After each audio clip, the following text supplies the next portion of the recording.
ఈ రోజు early morning లేద్దామని చాలా ట్రై చేశా. కానీ అవ్వలేదు. చేసేదేం లేక యాజ్ యూజువల్ 9:30కి లేసి ఇంకా అలా కొద్దిగా వార్మప్ చేసుకుంటా ఉన్నా. అస్సలు ఈ ఫ్లాట్ సర్చింగ్‌లో పడి నా జిమ్‌కి, నా డైట్‌కి ఒక ప్రాపర్ షెడ్యూల్ అంతా దొబ్బింది. ఇప్పుడు మళ్ళా రీస్టార్ట్ చేయాలా. ఈ రోజు నాకు కాస్త వర్క్ ఉంది. సో సన్ స్క్రీన్ రాసుకొని వాటర్ ఇంపార్టెంట్ మర్చిపోకు. మన దగ్గర బైక్ లేదు. సో ఫస్ట్ నా ఫ్రెండ్ దగ్గరికెళ్ళి బైక్ ఇప్పించుకోవాలా. ఇంకా బైక్ తీసుకొని నా ఫేవరెట్ స్పాట్‌లో బ్రేక్‌ఫాస్ట్ కంప్లీట్ చేసుకొని స్టార్ట్ అయ్యా. అలా ఎళ్తుండగా ఇద్దరు బెస్ట్ ఫ్రెండ్స్‌ని చూసా. ఆ ఏజ్‌లో గూడా అలా ఉండడం చాలా గ్రేట్ కదా! ఇంకా మనం వచ్చిన పని కంప్లీట్ చేసుకొని, నా ఫ్రెండ్స్ కొంతమందుంటే వాళ్ళని కలిసి, పక్కనే నా ఫేవరెట్ స్పాట్ ఒకటుంది. ఎప్పుడో 2 ఇయర్స్ బ్యాక్ ఎళ్ళా. మరి ఇప్పుడు ఎళ్తున్నా.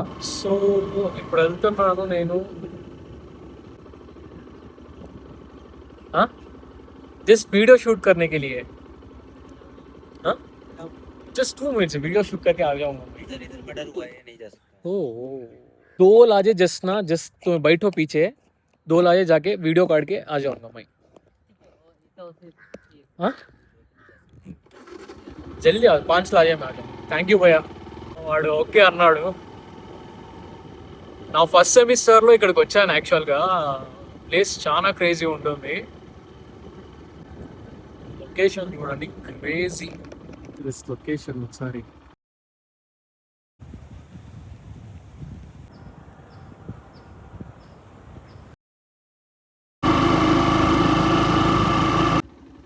థ్యాంక్ యూ భయ్యా. ఇంకా లంచ్ బయటే కంప్లీట్ చేసుకొని మ్యాంగోస్ తినాలనిపిస్తా అంటే కొన్ని మ్యాంగోస్ తీసుకొని ఇంటికి వచ్చి డే ఎండ్ చేశా. సరే మరి గుడ్ నైట్.